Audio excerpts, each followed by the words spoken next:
54 victorias, 153 podios, 64 vueltas rápidas, 49 poles, 3 títulos de campeón del mundo y 3 subcampeonatos de MotoGP. Además, denominado como leyenda de MotoGP y propietario de una curva en el circuito de Jerez Ángel Nieto. Seguramente que con todos estos datos ya tenéis claro de quién estamos hablando, así que simplemente os voy a dar una recomendación. Seguid adelante en este vídeo porque hoy tenemos una entrevista con un protagonista muy especial.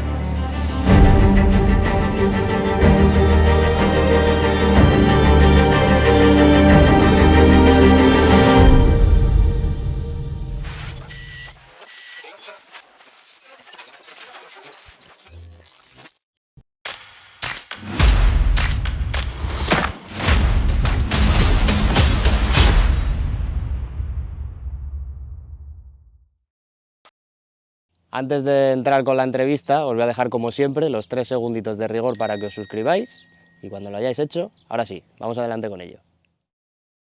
Bueno, Dani, encantado de poder hacerte esta entrevista, bienvenido a Motorbike Magazine. Creo que se me ocurren pocos sitios mejores o más propicios, ¿no? Más adecuados para hacer esta entrevista. Nos gusta hacer como una especie de radiografía, ¿no? De la vida y obras del protagonista. Y en este caso me gustaría empezar un poco por el final, ¿no? Hace 4 años que aparcaste la competición y me gustaría saber cómo cambia la vida de un piloto cuando aparca la competición, en tu caso después de casi 2 décadas compitiendo. Pregunta interesante, la verdad es que sí, es un cambio importante. Hay un cambio en el ritmo de cómo o sea, tú estás cada 2 semanas o cada semana y media estás moviéndote para un sitio para otro, eso se acaba. También la exigencia mediática cambia mucho porque estás cada gran premio estás atendiendo a los medios o a los sponsors, haciendo algún evento en particular y eso también baja muchísimo. En general, lo que quiero decir, uno de los cambios más importantes que notas es el cambio de foco. Tú eres, el foco está en ti y en muchos otros hasta ese momento. En el momento que tú paras, ese foco ya no estás en él y entonces quedas en otro plano. Así que bueno, ese es un cambio importante. Después hay un cambio también a nivel de estrés personal, porque detrás tuyo hay esa compañía que te apoya, ese sponsor que está patrocinando el equipo, esa responsabilidad de conseguir resultados, no solo por ellos, pero también por ti mismo. Entonces hay una exigencia personal a nivel de entrenamiento físico, preparación mental para llegar a la carrera. Todo eso también se acaba de golpe porque tú sientes como que se va y hay una relajación importante en ese sentido. Quizá esa es la parte, digamos, más positiva de todo, ¿no? Porque con los años, o sea, cuando vas creciendo en el campeonato del mundo, pues esa presión va aumentando, no sé por qué, pero va a más. Y después, pues llega un momento en el que, después de muchos años, pues como que el cuerpo, o hay algo, no lo sé, que te pide que sea menos, vamos. Entonces, bueno, cuando eso no lo puedes ya gestionar de la mejor manera posible y te empieza a superar, pues entonces, claro, necesitas como alejarte un poco de eso. Por eso las vacaciones en invierno van muy bien, tomarte tu tiempo de descanso para poder desconectar y tener las baterías recargadas para el año siguiente. Pero bueno, al final el cúmulo llega a un punto en el que esa parte también la sientes mucho. Entonces hay como un gran escalón de diferencia de estar en activo a no estarlo. Por suerte en mi caso, por ejemplo, yo he seguido activo con la moto, así que no he perdido, tampoco he tenido ese escalón en pilotar, en pilotar, porque yo he seguido pilotando. Esa parte ha sido muy buena, porque a pesar, digamos que me he quitado esa presión y me he quitado esos compromisos, pero no me he quitado el de pilotar, y eso... Que al final es la pasión verdadera por lo que tú estabas aquí, ¿no? Sí, evidentemente. Y bueno, y a medida de seguir rodando y tal, recuperas otra vez un poco esa frescura, esa pasión, otra vez. ¿Y descubre alguno una faceta oculta en ese tiempo de parón? Porque ahora tienes también más tiempo libre para hacer otro tipo de cosas, o incluso potenciar más esas facetas que antes no podías hacer, ¿no? O tus hobbies, el windsurf, por ejemplo, es uno de ellos.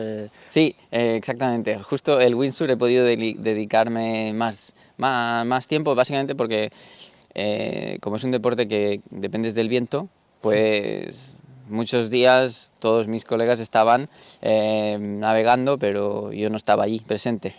En cambio ahora pues coincide más días que puedo estar presente los días que hace viento, o me puedo organizar algún viaje que otro para ir a buscar el viento a alguna otra playa. Y bueno, sí, he podido disfrutar un poco más de ese apartado.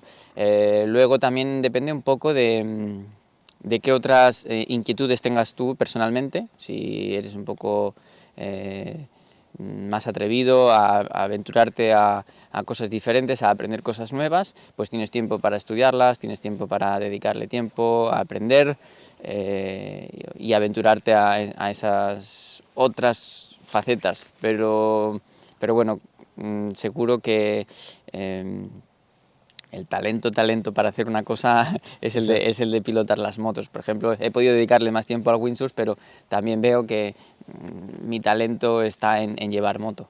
Yo me acuerdo que las 3 primeras noticias que salieron una vez aparcaste tú la competición, la primera que ibas a ser probador de KTM, la segunda que ibas a tener una curva en el circuito de Jerez, y la tercera que habías tenido una doble fractura de clavícula por estrés.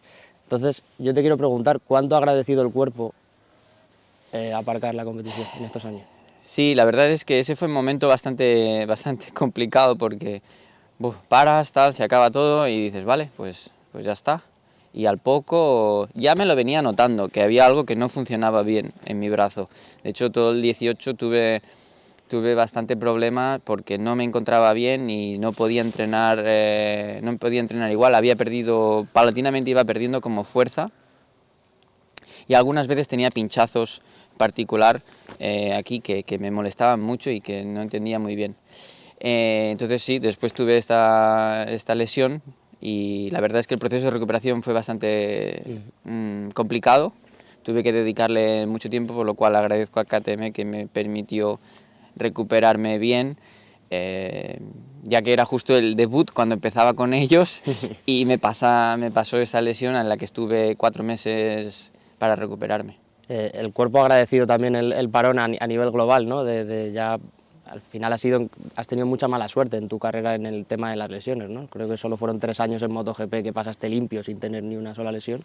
En ese sentido, respiras más aliviado en estos últimos 4 años. Sí, he podido dedicarle más tiempo a recuperarme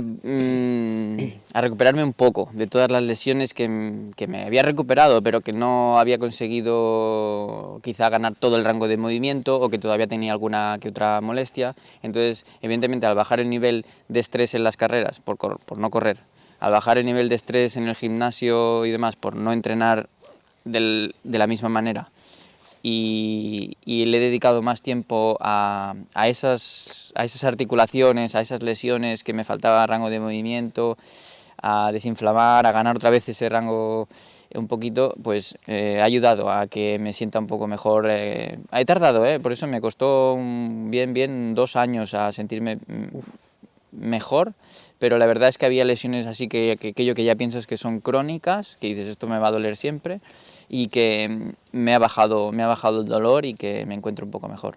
Volvemos un poco al inicio. Si yo ahora mismo te pregunto por el primer recuerdo que le viene a Dani Pedrosa a la cabeza ligado a las motos, ya sea viendo una carrera, jugando con una motito en casa, ¿qué es lo primero que se te pasa por la cabeza? El primer recuerdo que tengo, recuerdo en mi cabeza, porque a veces tú ves fotos y te piensas que es tu recuerdo, pero es porque has visto la foto, pero el primer recuerdo que tengo, y para mí uno de los más bonitos, es, me acuerdo entrando en un circuito de motocross. Había una carrera de algo, no sé, yo tenía 4 o 5 años, iba con mi padre y con mi tío, y me acuerdo entrar en el circuito con la música puesta, con un ambientazo, e ir a ver una carrera de moto de cross. No sé dónde era, pero ese es mi recuerdo. Una sensación de felicidad enorme. ¿Queda algo de aquel Dani Pedrosa? Como te he dicho, este tiempo en KTM, entrenando, evolucionando en la moto, trabajando codo a codo con ellos, me ha vuelto a recuperar parte de esa frescura. ¿Recuerdas nítidamente el día que se empezó a poner un poco ya más serio todo, que es quizá el día que empezaron esas pruebas de selección de la Movistar Activa Cup en el Jarama? Ahí ya es cuando empieza un poco a forjarse la carrera, ¿no? ¿Tienes el recuerdo nítido de aquello? Sí, me acuerdo bien porque la situación era bastante abrumadora. Había mucha gente, yo era muy pequeño, no había estado nunca en un circuito grande y bueno, las dudas te superan, sin duda, ¿no? Me parece que era el más pequeño de todos, de edad, y bueno, creo que la sensación, no sé, quizá también es un poco por el carácter que yo tengo, pero en aquel momento sí, recuerdo que era muy pronto por la mañana, bueno, muchas cosas juntas, que los nervios de estar en el sitio que te toca, cuando te llamen, para que no te despistes con nada, porque había tanta gente, una organización bastante importante. Sí, recuerdo que era abrumador. ¿Y qué le diría el Dani Pedrosa de 37 años a aquel chavalín de brackets que se cogió un avión y se fue a Suzuka a correr la primera carrera del Mundial?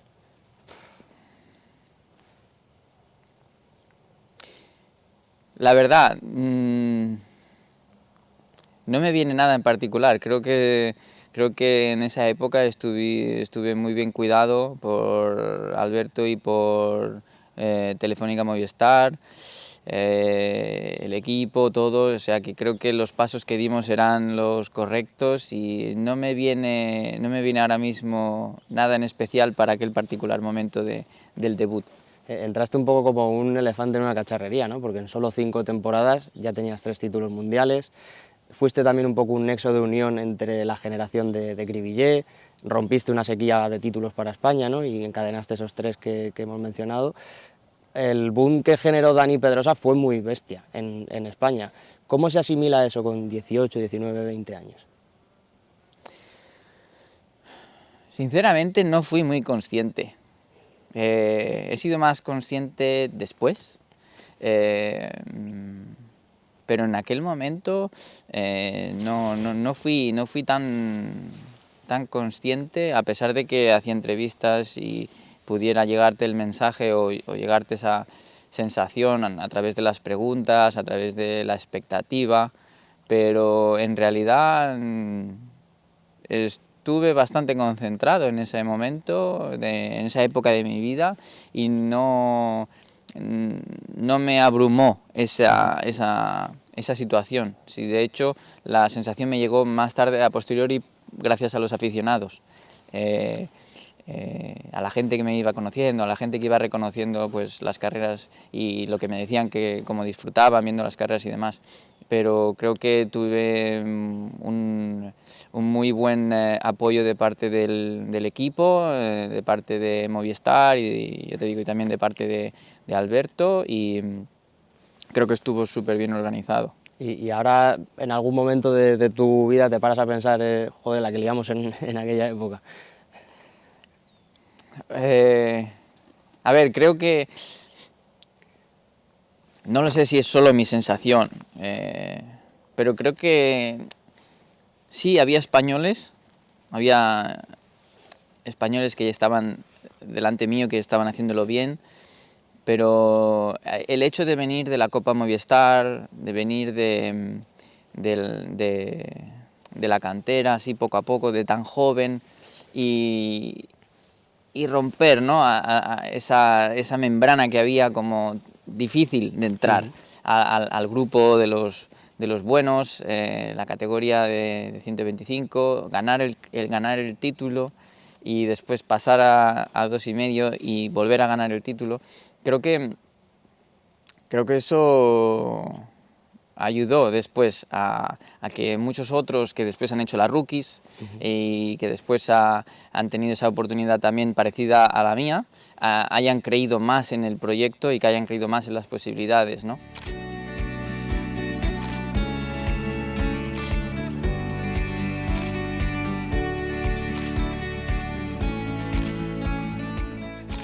Luego, después de esos 3 títulos consecutivos, llegaba el salto a MotoGP. Las expectativas tan altas que se generaron, ¿eran equivalentes a las que tenías tú mismo cuando te enfrentabas a esa bestia de repente de 9,90 y 160 kilos?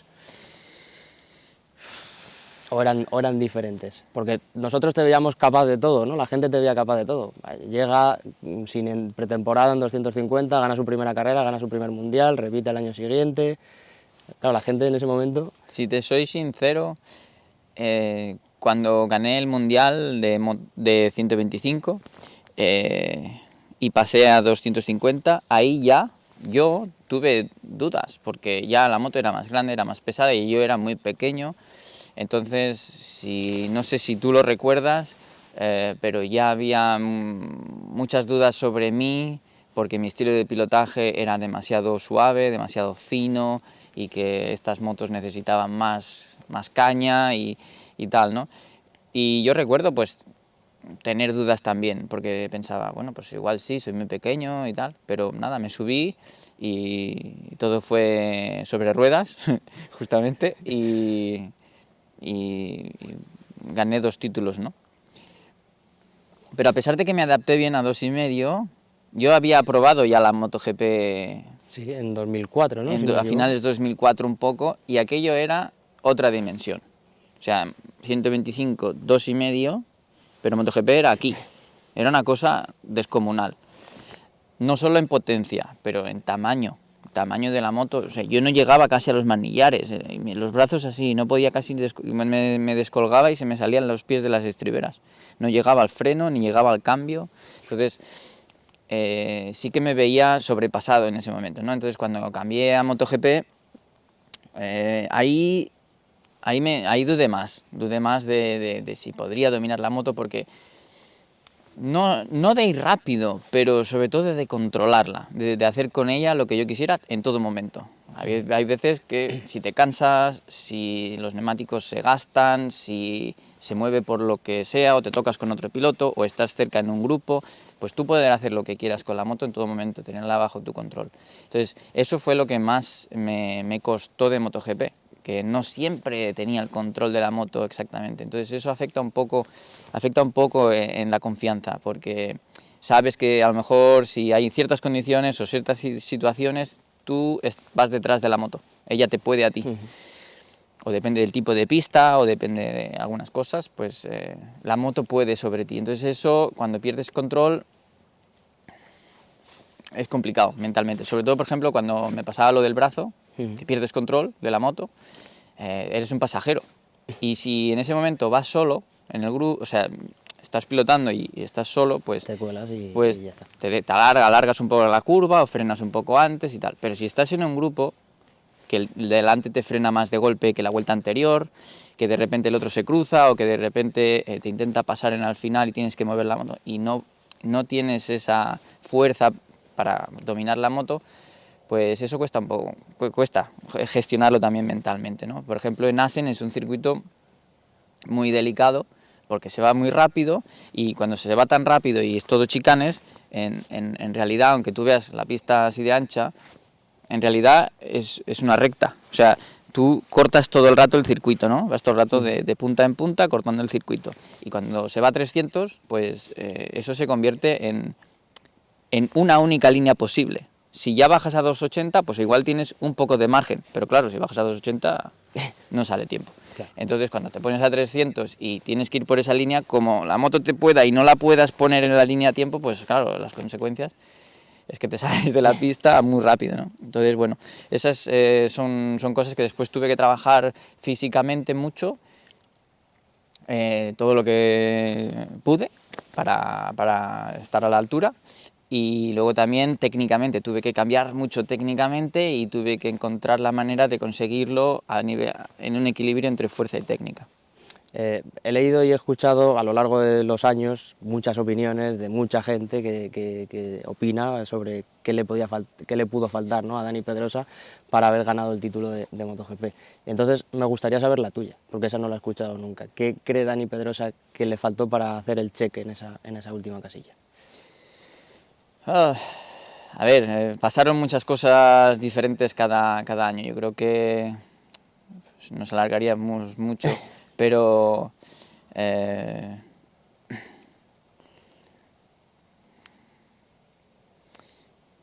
quizá, no sé, no sabría... Lo intenté todo, de todas las maneras. Cuando fue falta de fuerza, trabajé eso. Cuando fue problemas de lluvia, en lluvia trabajé eso. Cuando fueron problemas de neumáticos, trabajé eso. Cuando fue problemas... O sea, cada vez que me salió... Cuando fueron lesiones, trabajé las caídas, trabajé la recuperación, trabajé el no caerme menos, trabajé el ser rápido para no caerme. Pero luego siempre hubo alguna cosa que pasó en algún momento determinado y tampoco en ningún momento llegué a tener tal ventaja en puntos como para compensar esas 4 cosas que me pasaron en 4 años determinados, ¿no? Sobre eso te voy a preguntar, porque tú que este año has tocado muchos simuladores, ¿no? Sabrás que en varios videojuegos del mundo del motor puedes hacer un flashback, ¿no? Cuando algo no sale bien, puedes volver a un momento determinado. Si pudieras hacer un flashback en un momento, en una carrera determinada de tu trayectoria, ¿cuál sería? ¿Un flashback a qué te refieres? Que no salió bien, pero para que pudiera salir mejor. Hostia, el pasado no se cambia, pero diría que lo de Misano, eso fue una cosa muy rara, eso fue muy raro, no sé qué pasó allí, pero fue muy raro, eso estaba todo bien y no sé, no se entiende, porque la moto arrancó bien al principio, pero fue Abraham, su moto se paró.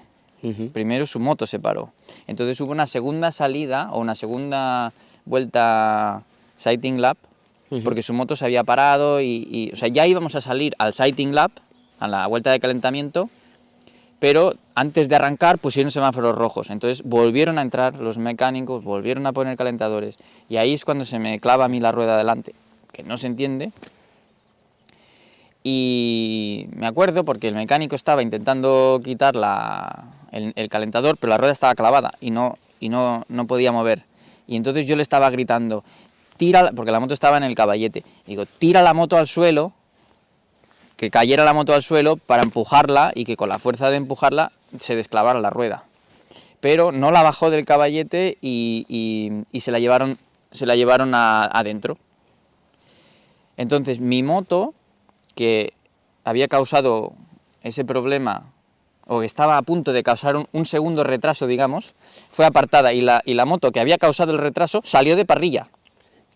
Sí, sí. ¿Sabes? Sí, o sea, la moto que había causado el retraso, por la cual la mía, no sé por qué, se había clavado, sale de parrilla y la mía no. Entonces, no sé por qué pudimos meter la moto de otra vez en parrilla, porque cuando bajó el caballete la desclavamos, salí, pero al llegar a la parrilla me ponen el último. La segunda cosa ya extraña. Me pones el último y dijeron que era porque mi moto había tocado, había entrado en el pit lane y había vuelto a salir. Por ese hecho me pusieron el último. Mientras el otro, que había causado el retraso, salía por delante de ti. Estaba en su posición de parrilla. Rarísimo. Vale. Y estaba ahí y estaba pensando, no sé cómo lo voy a hacer, pero lo hago. Me da igual. Y salí, en la cuarta curva ya iba a mitad de parrilla. Yo ganaba esa carrera. Y saliendo el último. Y la siguiente curva, al suelo. 3. Ah. Y Abraham no salió. Se le volvió a romper la moto. O sea, lo dejaron ahí, volvió a salir de su sitio para nada, porque volvió a romper la moto, lo tuvieron que al final apartar, y yo, el último, y luego me tiraron 0 puntos. Tal vez era... Muy raro, todo muy raro, pero bueno, oye, es la vida. ¿Tal vez era el año que más cerca te sentiste de todo ello?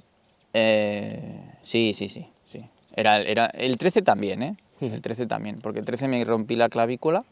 ¿En Alemania? En Alemania, y después tuve el problema en Aragón del cable del sensor de tracción, de control de tracción.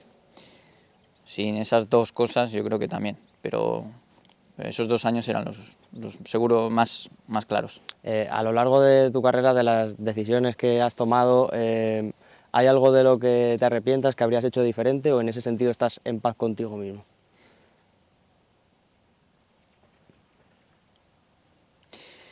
Solo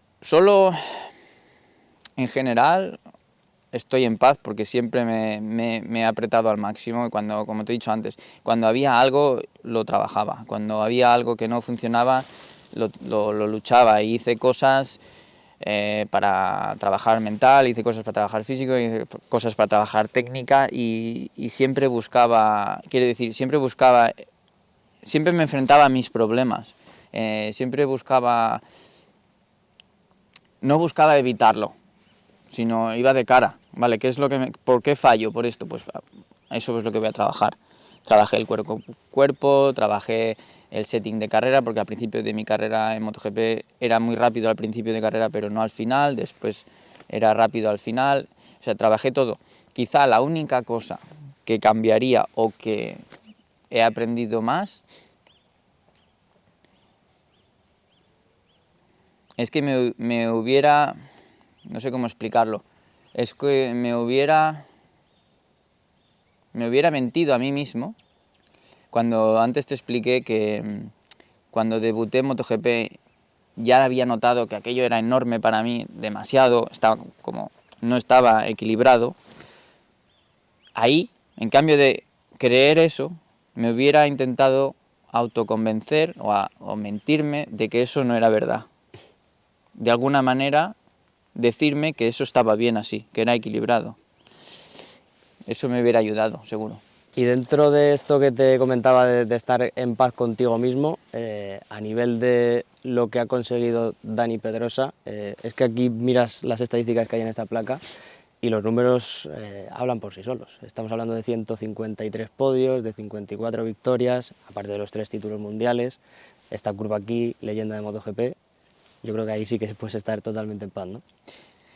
Sí, sí, claro, evidentemente que estoy contento de estar en esos números, en esas estadísticas, porque bueno, simbolizan un poco pues toda la trayectoria y es difícil estar siempre durante tantos años al máximo nivel, que no tengas ningún año difícil, ¿no? En el que bajan tus estadísticas y demás, pero también mucho es gracias pues al equipo, gracias a la gente que tuve alrededor, la gente que me ayudó y que me quitó peso de encima y que me permitió concentrarme en correr. Hubieran sido incluso, es la manía supongo, que siempre buscas de mejorar, hubieran sido mejores si me hubiera caído menos, hubo algunas carreras que las podía haber tenido ganadas, que me caí y que cometí errores y que bueno, pues hubiera tenido seguramente alguna victoria o algún podio más aquí o más allá, pero bueno, eso supongo que para todos. ¿Nunca te picó la curiosidad de, bueno, ya evidentemente el pasado no se puede cambiar como me has dicho antes, de qué habría pasado si hubiese competido con otra marca en MotoGP? Sí, difícil de contestar esa pregunta, la verdad es que sí, pero siempre quise correr con Honda, eso es la verdad. Bueno, ahora estás ejerciendo un rol diferente en estos últimos 4 años, que es con KTM.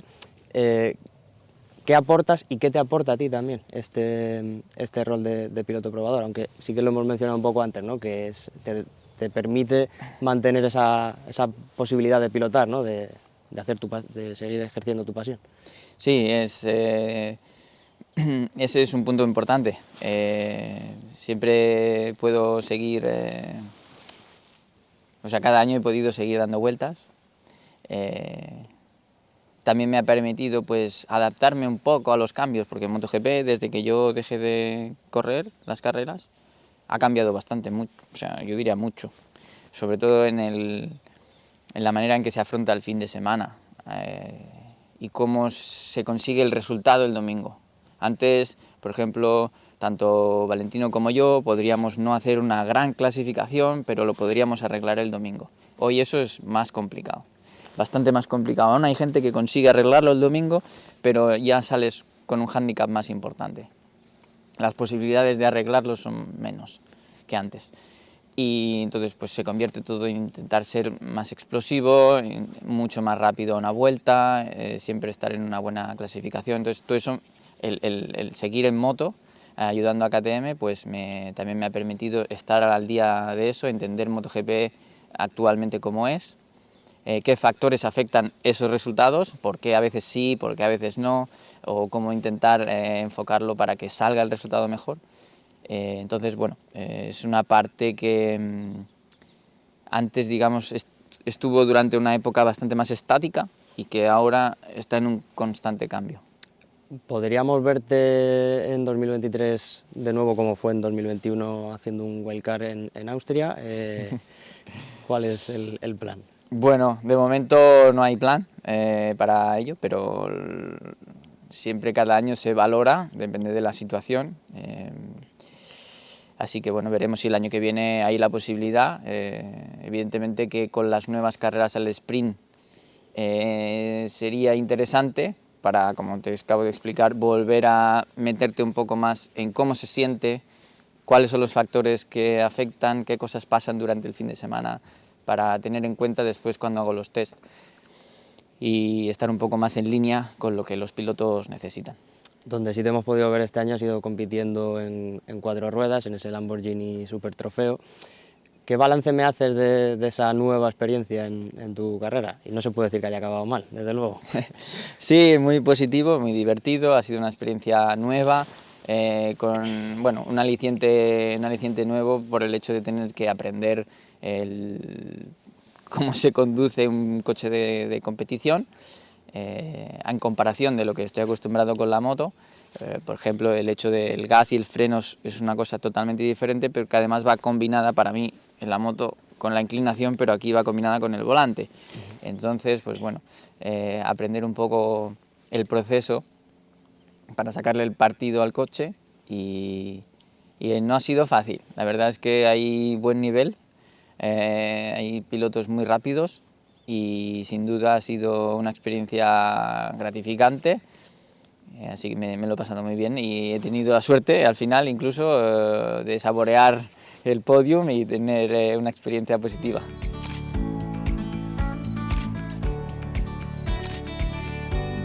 Decías después de ese doble podio en Portimao que echabas de menos el olor a champán, ¿no? Y fíjate si lo has olido veces, ¿no? 153 veces en el Mundial de Motociclismo. Cuando lo logras, quizá sin esperarlo y 5 años después, ¿qué sensación se tiene? Pues justamente esa, o sea, tuve emoción porque bueno, estaba emocionado, casi no hemos entrenado, casi no tengo experiencia. Nos subimos al coche y hacemos un podium en mi categoría, entonces fue una sorpresa, pero súper bonita, también para mí y por el equipo. Justamente ese día hicimos una estrategia diferente y cuadró. Y entonces, pues claro, era como una emoción y una victoria no solo por cómo yo había pilotado o mi compañero, sino por cómo había salido toda la estrategia del equipo.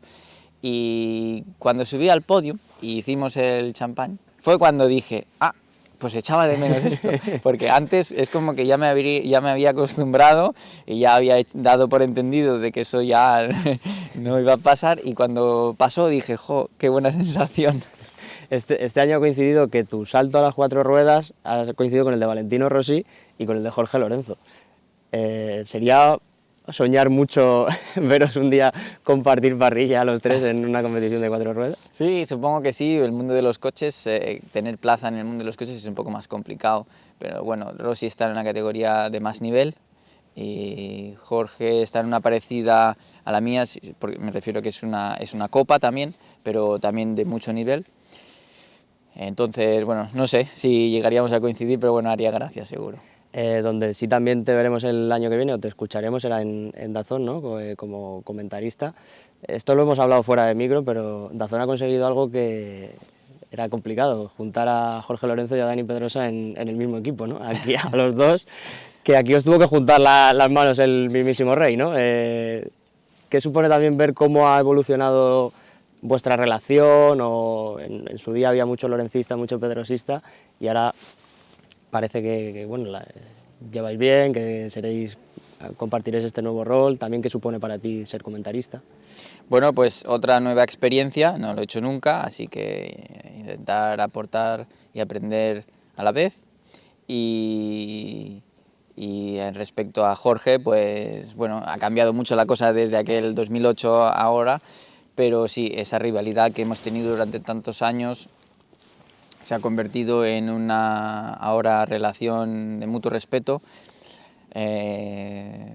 porque bueno, hemos estado toda la vida ahí dándonos uno contra el otro, y al principio pues no lo soportas, evidentemente no lo soportas, piensas, "Ah, que no, yo", y él está pensando que no, yo, y entonces es esa batalla, ¿no? Pero al final, después de muchos años repetir eso, tú empiezas a valorar mejor lo que tú has hecho, y además quién lo ha hecho contigo, ¿no?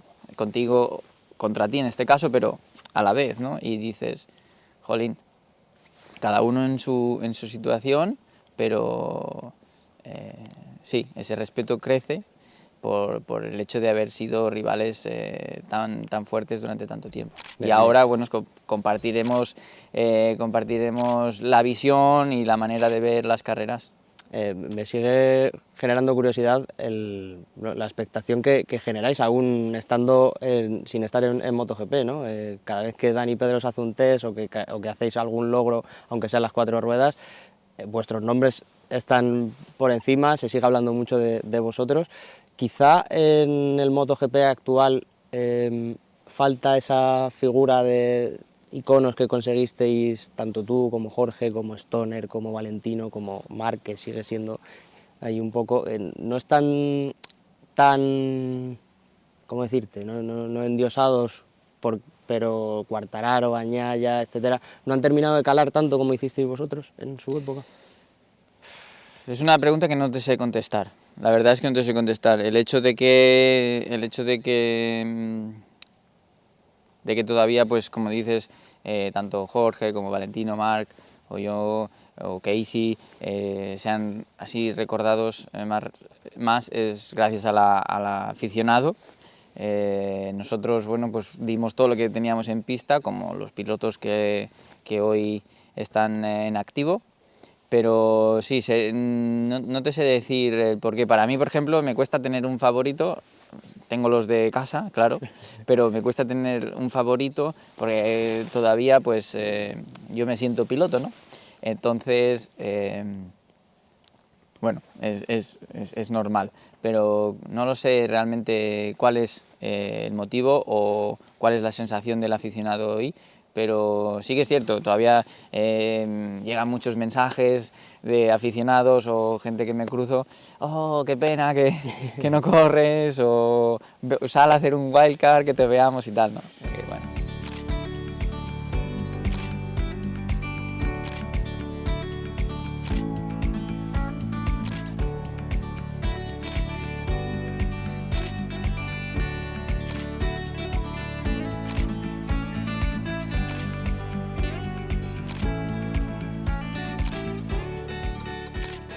Dani, hemos hablado bueno, del campeonato, de Pecco, de Quartararo, de esa quizá falta de repercusión en algunos momentos. No sé qué opinas sobre la situación que ha vivido Márquez en estos últimos años y si crees que Marc, que vuelva a estar arriba, que luche contra ellos, contra esa nueva generación, puede darle al campeonato esa repercusión que puede faltar en estos momentos. Bueno, a ver, Marc tiene muchos aficionados de antes de su lesión que le seguían, y evidentemente pues en la época en la que él ha estado lesionado pues quizá hayan perdido un poco más ese aliciente por estar apoyándole porque no podía competir, pero evidentemente Marc le pone mucha emoción a las carreras porque es ese picante que nunca sabes en qué momento va a hacer algo especial, ¿no? Entonces, bueno, sin duda que él esté recuperado y que pueda competir a un buen nivel va a ayudar, sin duda, a todos los aficionados a estar más enganchados a la tele.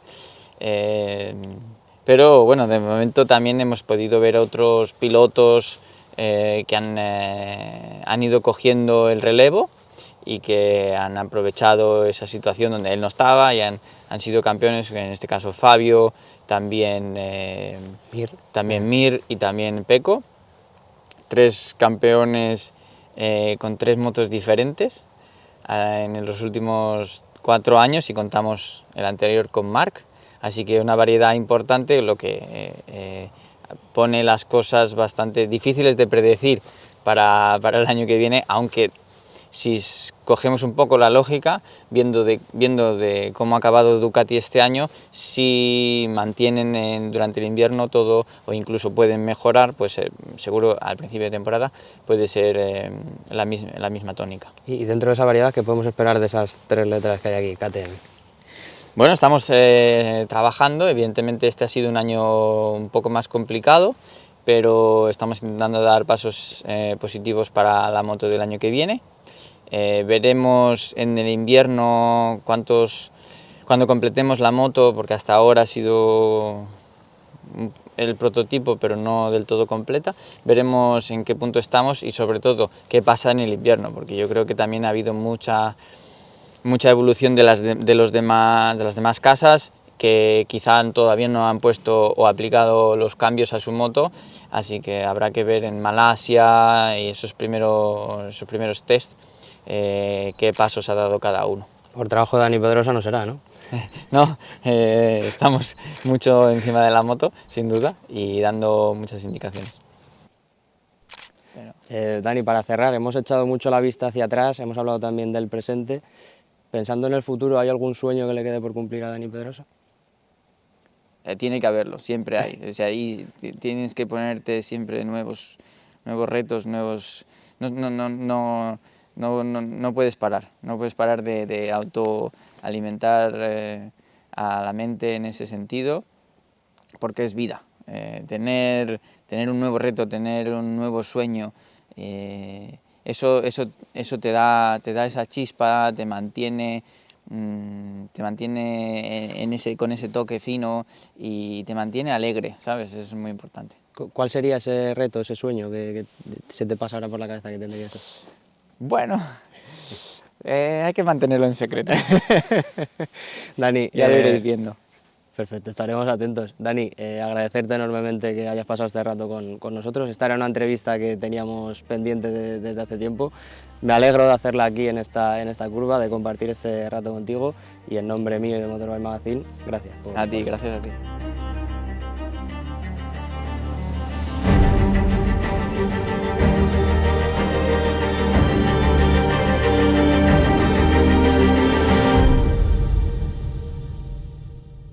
Bueno, y como habéis podido ver, se nos hizo de noche en esa agradable entrevista, en esa agradable charla con Dani Pedrosa, al que le agradecemos mucho su tiempo y su predisposición. Una entrevista que también podréis leer completa en nuestra web, www.motorbikemag.es. Y ya sabéis, si queréis ver más contenidos de este estilo, entrevistas, actualidad de las 2 ruedas, pruebas, análisis de MotoGP, lo tenéis muy sencillo. Con suscribiros aquí a nuestro canal, darle a la campanita, estaréis al corriente de todo lo que publiquemos en este canal de Motorbike Magazine. Muchas gracias por estar ahí. Un saludo muy grande, ha sido un placer hacer esta entrevista. Chao, chao.